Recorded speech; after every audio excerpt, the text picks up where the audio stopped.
the last class we talked about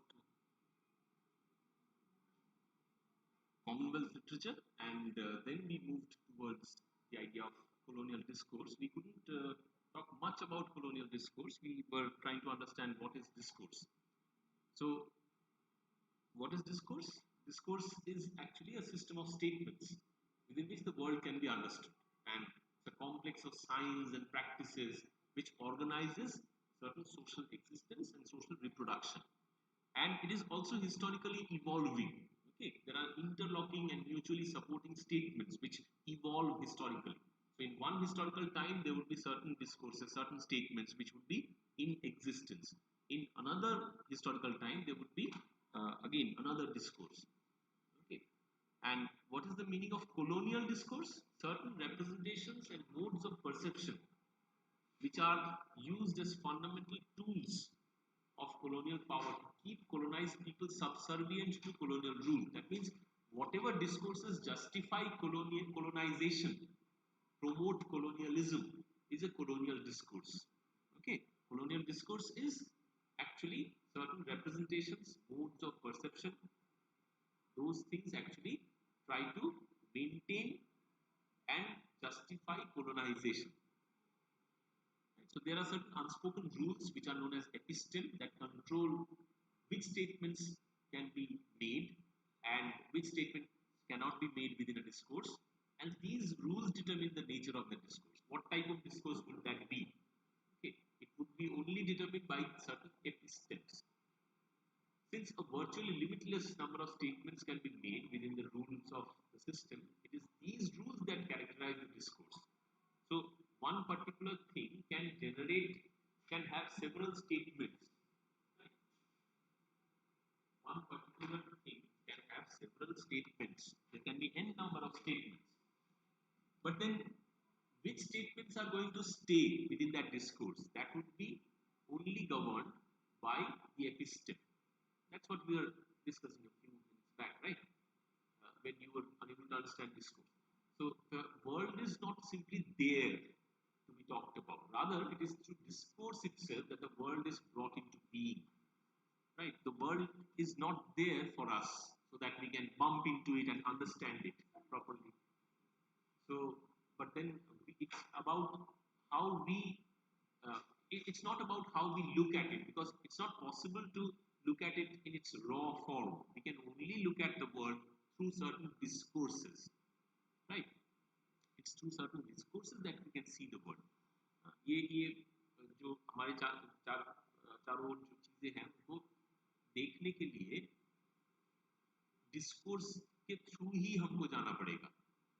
हाँ, तो हम लोग रॉ जो फॉर्म है उसका वो कभी भी देख नहीं पाएंगे, क्योंकि कोई ना कोई एपिस्टेम कुछ ना कुछ स्टेटमेंट्स को हमारे सामने ला रहा है और कुछ स्टेटमेंट्स को हटा रहा है. तो हम लोग वही स्टेटमेंट्स को मान के चलते हैं जो हमारे सामने है, तो उनको ही हम लोग ट्रूथ मान लेते हैं, राइट? और इसी तरह इडियोलॉजी काम करता है, इसी तरह डिस्कोर्स काम करता है. सो those who have power have control of what is known and the way it is known. Just now, this is the thing that I was trying to explain. And those who have such knowledge have power over those who do not.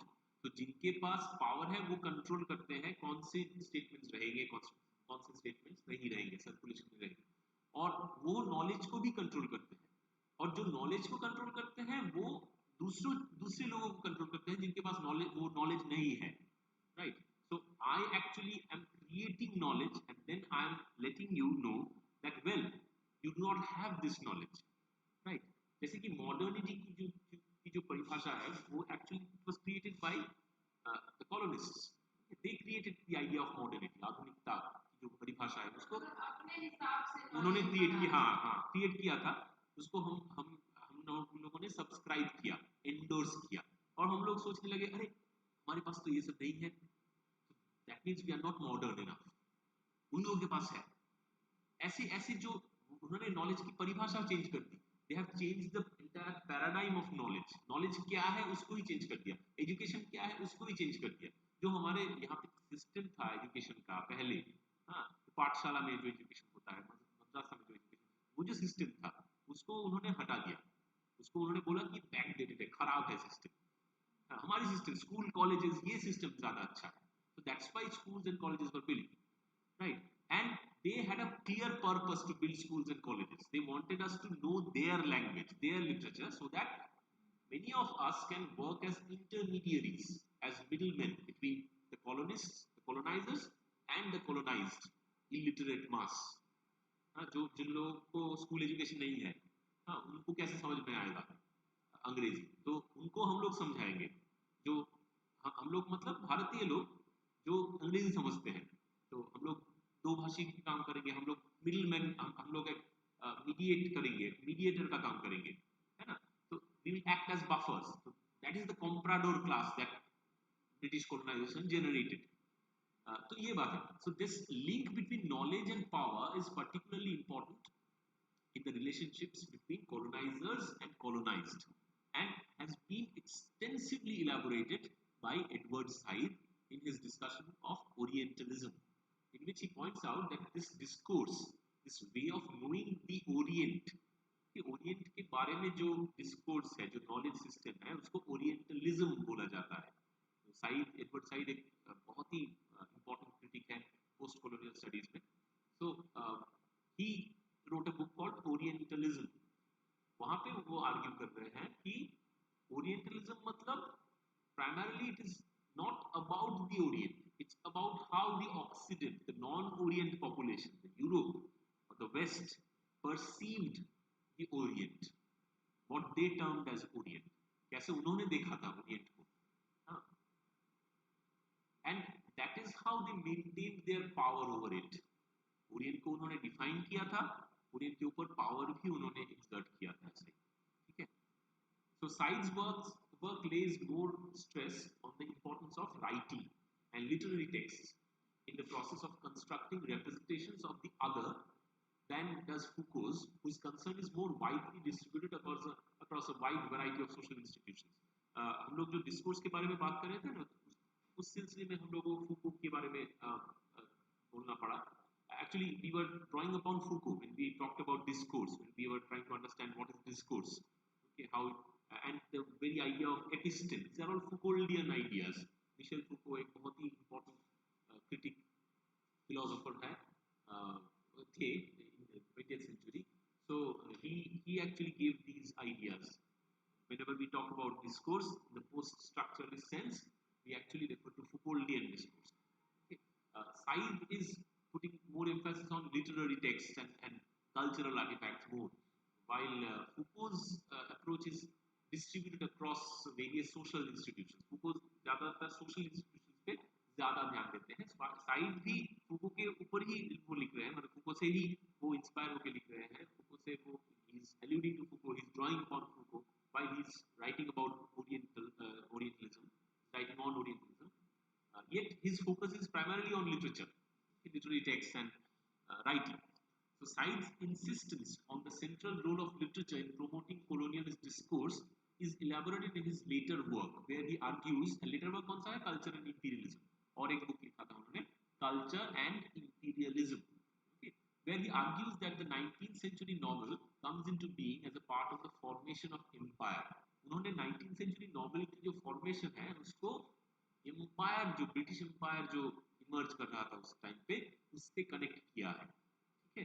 जैसे कि novel आ रहा है वैसे empire भी फैल रहा था वो टाइम पे, and acts reflexively with the forces of imperial control to establish imperialism as the dominant ideology in the period. So imperialism was at the center. Actually, it dominated not only the empire but also it somewhat contributed to the emergence of 19th century novel. Okay, so this emphasis has made Said's work of a special interest to those concerned with post-colonial literatures and literary theory. The will of European nations to exercise dominant control over the world, which led to the growth of empires, was accompanied by the capacity to confirm European notions of utility, rationality, discipline as truth. So, Europe's desire to dominate the world was at the heart of everything. That actually germinated other issues. What were they? First is to go outside and establish colonies, to write about them, Okay, through their literature, through their writings, they circulated ideas about the colonized people. And while doing that, they stereotyped them. They represented the colonized as they wanted them to be. Okay, and they promoted certain European notions of utilitarianism. Class पिछले semester में utilitarianism, rationality, discipline. These are all coming with the Enlightenment. Okay, so European movements towards modernity as an idea of progress, as the only idea of progress. This was promoted through several writings, not only within the within the metropolis, but also in colonies. Okay, so that there is a discrepancy between the metropolis and the colonies. So colonial discourse tends to exclude, of course, statements about the exploitation of the resources of the colonized. Colonial discourse क्या करता है? वो exclude कर देता है दूसरे जो statements हैं. कौन से statements? जो exploitative जो nature है colonialism का, colonization का, उसको उसके बारे में जो statements हैं उसको hide कर देते हैं.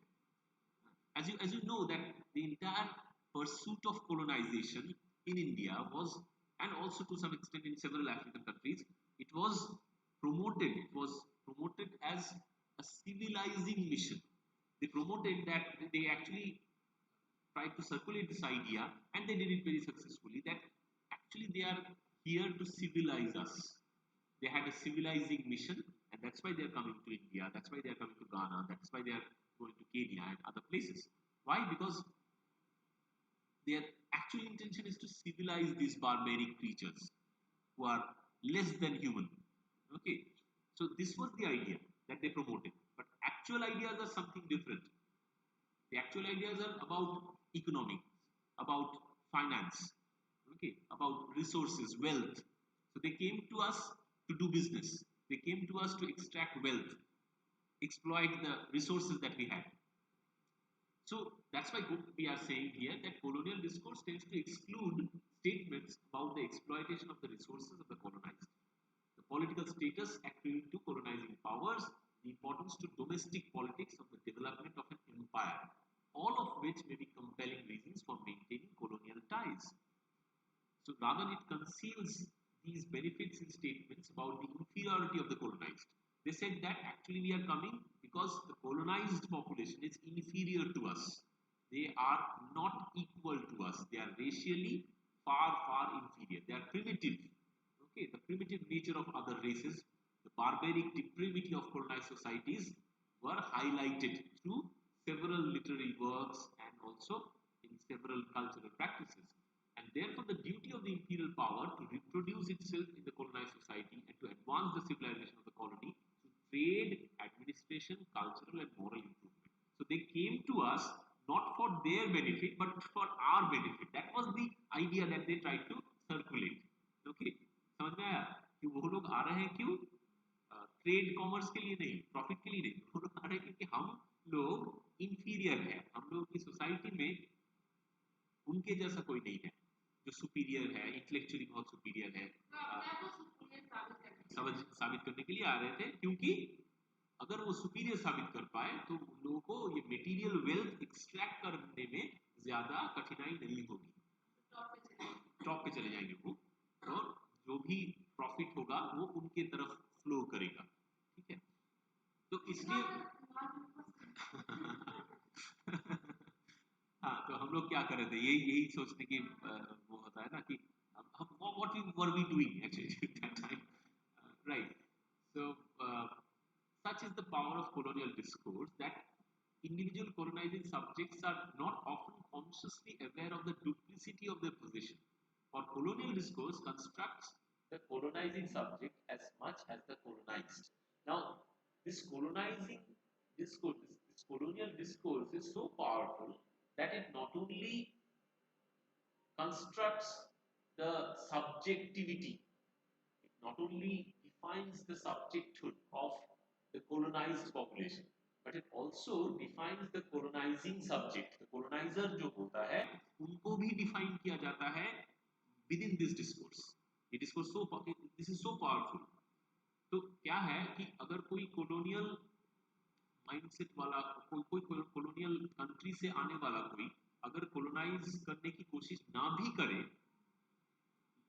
ये कॉलोनियल डिस्कोर्स इतना पावरफुल है कि उसको मोटिवेट करेगा कि वो कॉलोनाइजर बन जाए, क्योंकि अगर वो कॉलोनाइजर नहीं है तो he is lesser human. British है लेकिन कॉलोनाइजर नहीं है, ये कैसे हो सकता है? हाँ, तो उसके उसके दिमाग में भी वैसा चलेगा, और हम लोगों के दिमाग में क्या चलेगा कि अरे इनके जैसा बनना है।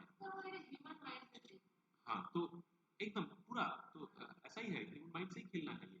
तो ये अगर समझ पाओ तो तभी तुम लोग आगे बढ़ पाओगे। तो the person whom we are going to start with is Frantz Fanon. Okay, Frantz Fanon. We are going to read one of his writings, excerpts from one of his writings. Black Skin, White Mask से एक portion है जहाँ पे language के बारे में फैनो लिख रहे हैं, तो हम लोग वो पढ़ेंगे। Very soon we are going to deal with that. So in the 1950s, there emerged much important work that attempted to record the psychological damage. तुम लोग समझ में रहे हो कि कैसा साइकोलॉजिकल डैमेज हुआ था, हाँ, हमारे हमारे लिए।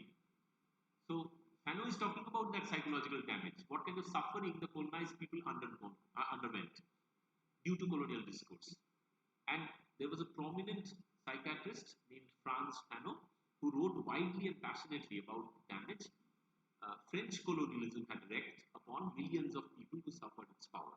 Fanon actually French colonialism के बारे में लिख रहे हैं, वो British colonialism के बारे में नहीं लिख रहे हैं। Against, of course, against. He's trying to, huh, he's trying to talk about the politics behind colonization, the actual politics that was hidden.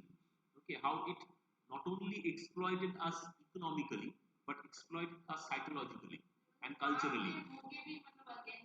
हाँ नहीं, वहाँ के वो पूरी तरह से नहीं थे, he was primarily a person who belonged to the colonies. हाँ, तो उनके ऊपर उनके वो जो जहाँ के थे वहाँ पे फ्रांस ने कब्जा किया हुआ था. That was a French colony, yes. So he wrote from the margin. He was not a person from the center. He actually was writing from the margin. Okay.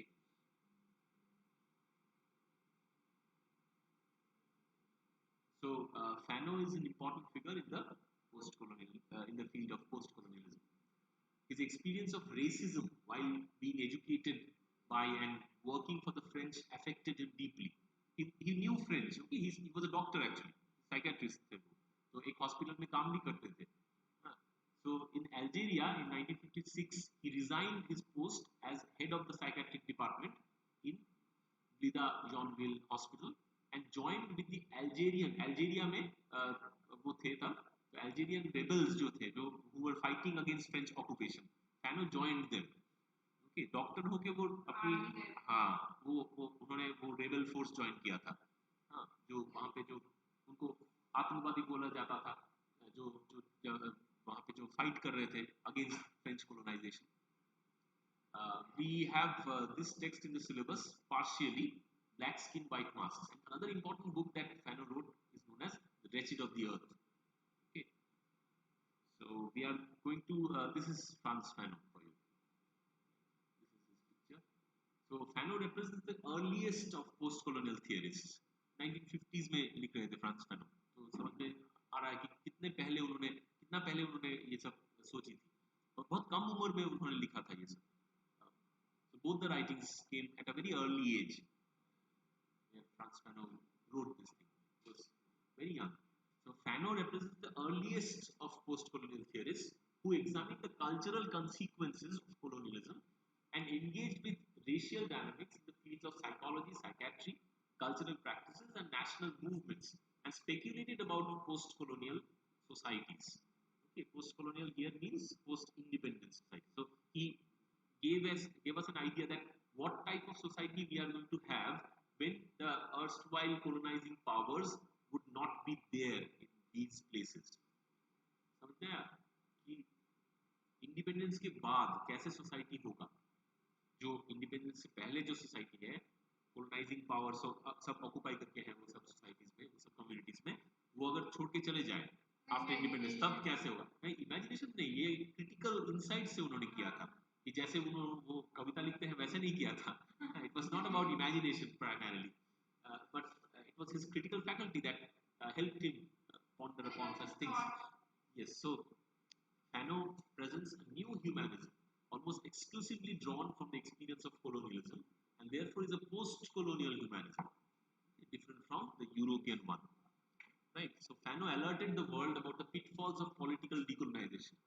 जैसे कि हम लोगों ने समझा था in previous classes that political decolonization is different from actual decolonization. जैसे कि 1947 में हम लोग स्वाधीन तो हो गए, पॉलिटिकल डिकोलोनाइजेशन हो गया, लेकिन एक्चुअल डिकोलोनाइजेशन ऑनगोइंग प्रोसेस है, वो एक मोमेंट में, हाँ अभी भी कह सकते हैं कि पूरा नहीं हुआ है ना? तो Fanon was the first to remark और point this out that there are differences between political decolonization and actual decolonization, कि आजादी मिलने से, पॉलिटिकल कंट्रोल मिल जाने से आप नहीं कह सकते कि पूरी जो समाज है, पूरी जो कम्युनिटी है वो सब स्वाधीन हो गई, ऐसा नहीं होता है. So his concern about the nature of independent post-colonial states is almost prophetic, as most of them seem to continue or replicate the colonial frameworks of oppression. अभी भी जो लोग oppressed हैं, वो उनके जैसे लोग ही ब्रिटिश के अंडर भी oppressed होते थे. तो क्या है, वो ऑपरेशन का स्ट्रक्चर तो चेंज नहीं हुआ, ऑपरेशन अभी भी होता है, शोषण अभी भी होता है.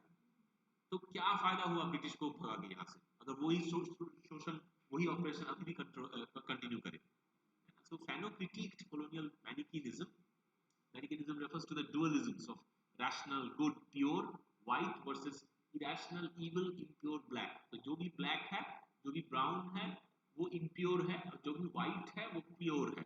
ये जो racial mindset है, इसको Manichaeism बोलते हैं. ठीक है, तो इसको क्रिटिक किया था फैनो ने, इसकी समालोचना की थी, इसको क्रिटिकली देखा था और क्रिटिसिज्म किया था, इसको व्यंग किया था, इसको उन्होंने एब्हॉर किया था. But Fanon was also alert to the potential of a decolonizing nation to slip into the legacy of this dualism. तो उन्होंने हमको अलर्ट भी किया था कि कोलोनाइजर अगर चले जाएं तो उसके बाद हम लोग भी ऐसी डुअलिज्म में फंसने न जाए, हम लोग वही स्ट्रक्चर को मेंटेन करने की कोशिश न करते. और एक्चुअली में ऐसा ही हुआ. फैनो जिसके बारे में हम लोगों को अलर्ट किया था वैसा ही हुआ एक्चुअली.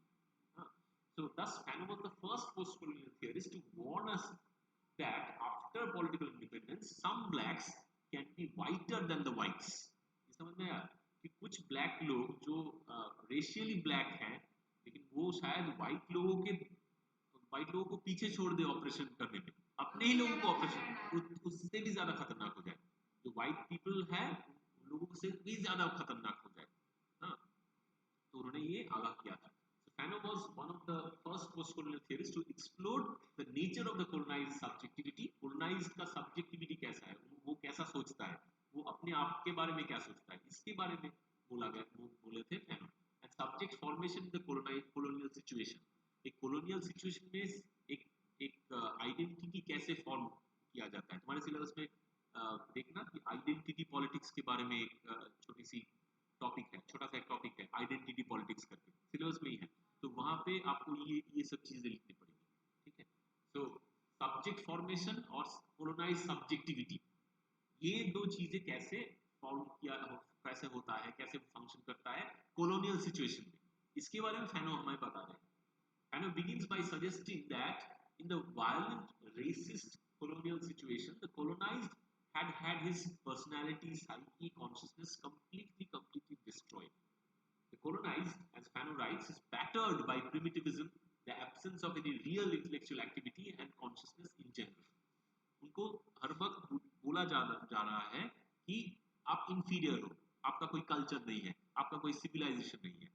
तो वो क्या समझ गया कि हमारा उद्देश्य है कि व्हाइट लोगों को इमिटेट करना. Whosoever is white is always right. Whosoever is white would always have might. So we have to imitate them. Otherwise, we have no other scope. We cannot exist as human beings. We cannot emerge as human beings. So, इसलिए black skin, white masks. You can understand the title of the book. Why it is known as black skin, white masks. So the black skinned people had to wear white masks. Otherwise, they won't be human enough for themselves. Not only for the colonizer, but for themselves. अपने लिए ही human नहीं हो पाएंगे, अपने लिए ही they would be always less human.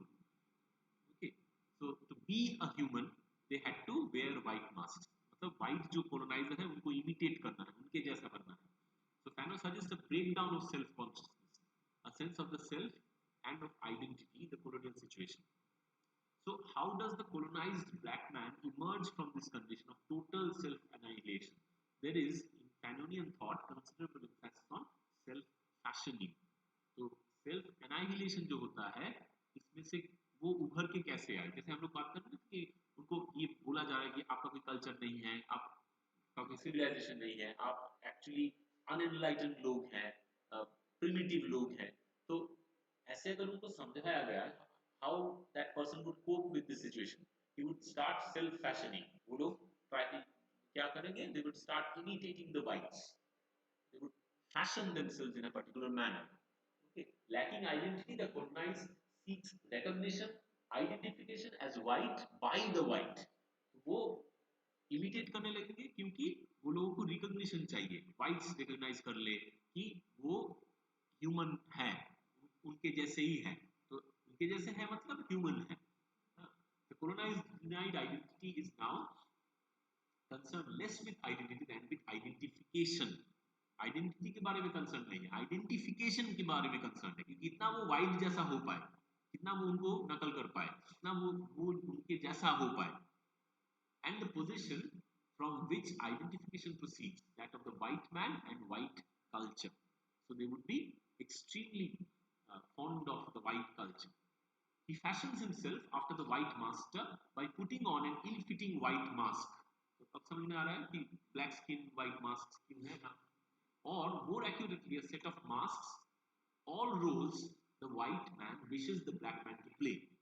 वो सब roles play करने लगता है जो white man ने चाहा था कि वो play करे.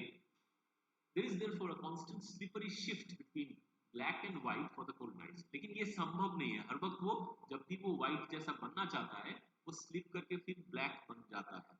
वो कोशिश जितना भी कर ले कि white जैसा बन जाए लेकिन कभी भी वैसा नहीं हो पाएगा। The whole problem of identity, as Fanon sees it, is the lack of a clear identity for the colonized. Okay, as a result of this confused split psyche, the colonized discovers an urgent need to anchor himself in forms of action that can help him attain a sense of the self. Okay, Fanon sees violence as a means through which the colonized not only fights the colonial master but seeks an affirmation of himself. So ultimately ये confusion में से, ये psychological split में से वो बाहर निकलने की कोशिश करता है, वो वायलेंट बन जाता है कोलोनाइज्ड। ओके, उसको समझ में आता है कि वायलेंस ही एक तरीका है to come out of this situation of imitation. Okay, so Fanon sees violence as a means through which the colonized not only fights the colonial master but seeks an affirmation of himself. In other words, violence becomes a means of discovering a sense of the self. So in the period of decolonization, it is the cultural nationalism of anti-colonial struggles that helps the colonized develop a sense of the self. It embeds the formerly colonized back into his culture, but Fanon warns there is the risk that cultural nationalism can operate along the same lines as colonialism by excluding some ethnic groups, identities and peoples. तो इसके लिए वो अपनी identity खोजने के लिए अपनी culture में झांकता है, अपने लोगों में झांकता है और वो वहां से एक नेटिव कल्चर को सामने लाने की कोशिश करता है और वो उसके लिए काम भी करने लगता है ऐसा। लेकिन ये करने से फैनो फिर हमें वार्न कर रहे हैं कि again if we try to promote one type of national culture, one type of culture as the native culture, as the national culture, perhaps you again would behave like colonizers, you would exclude some of the people. तो जैसे कि भारतीय कौन सी चीज है, भारतीय मतलब क्या है, भारत का क्या है, ये अगर हम तुमसे पूछे तो तुम शायद एक सेट ऑफ कल्चर्स को बोलोगे कि ये कल्चर्स भारतीय है, ये cultural practices, these are Indian cultural practices, but then don't you think that you would be excluding several other things? So if you promote one type of Indian culture, you again run the risk of walking in the lines of colonialism. जैसे कि colonial culture ने हमारे culture को मान्यता नहीं दी थी, they excluded our culture, they undermined our culture. Similarly, when you are promoting one type of culture as the national culture of India, you are undermining other diverse cultural artifacts and practices, okay, which lie within India. तो इसके बारे में भी Fanon ने बोला था। So the colonized who stops to reflect on his own process of self-fashioning, who has discovered the essential anti-humanism of European thought, would be on the alert that post-colonial nations should not lapse into xenophobia. Fanon argues that the truly liberated post-colonial individual would take the humanism of Europe, but without its racial aspects. He would take the self-fashioning of the post-colonial situation, but without its xenophobia. Okay, that is what Fanon is proposing: is that the self-fashioned post-colonial is self-reflexive about his own conditions, learns to distrust cultural nationalism, and favors a universal humanism that is really to understand and to love. Ultimately, at the end of the day, you have to embrace this universal humanism.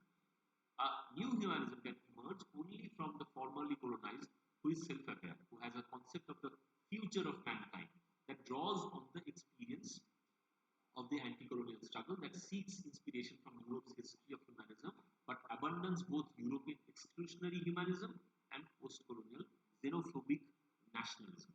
Fanon sees the main Fanon sees native intellectual writer as moving through three stages.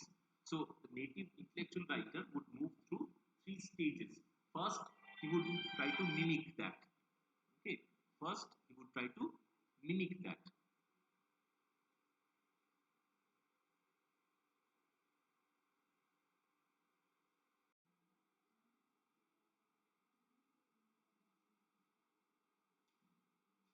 We'll continue our discussion on Fanon. We were trying to summarize his important arguments.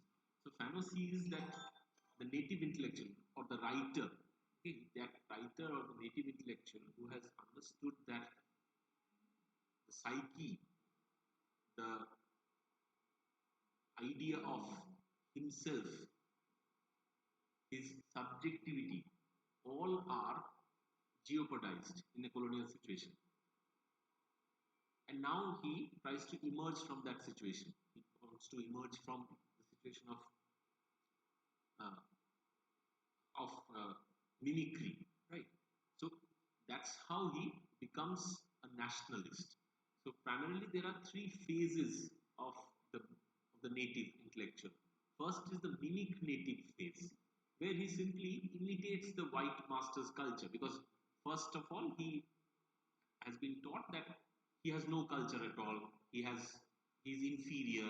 He's intellectually far less capable than the white, than the European, than the West. So that's why he imitates the white, as we were discussing a few moments back. Then the native starts his journey towards going towards his own culture, and that is the moment of transition. So here, in the second phase, he is the native in transition, where he begins to move away from the white man's culture, but has not fully returned to his own. But he starts the journey, and then in the third phase, he is actually the decolonized native. Here, the writer fully returns to his own culture and the masses. He looks inward, okay, but can eventually move beyond immediate social context and racial identities. So he should not be rigid, he should not valorize certain cultures of his own native soil at the expense of other cultures in his own native soil. Okay, if he does that, then again he is walking in the lines of the white masters who promoted one culture or another, right? So he has to understand that ultimately he has to embrace this universal humanism. So this is what we wanted to suggest by talking about Fanon, and now we are going to start the text that we can do in the next class. Okay.